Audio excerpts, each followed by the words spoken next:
My name is Patricia Christine. I want to tell about my unforgettable moment.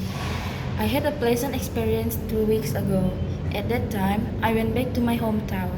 I was very excited when I arrived there. I met my parents at a supermarket. They took me to a Chinese restaurant. At that time, I was like a person who hadn't eaten for 3 days until I ate at the place.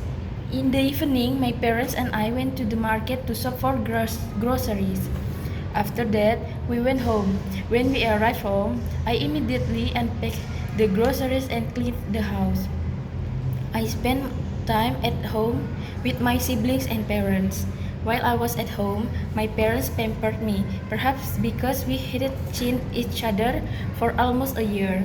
My younger siblings were very clingy to me, but sometimes they made me angry. We did many things together. When it was time to return to Jakarta, my younger siblings were sad and asked me to stay.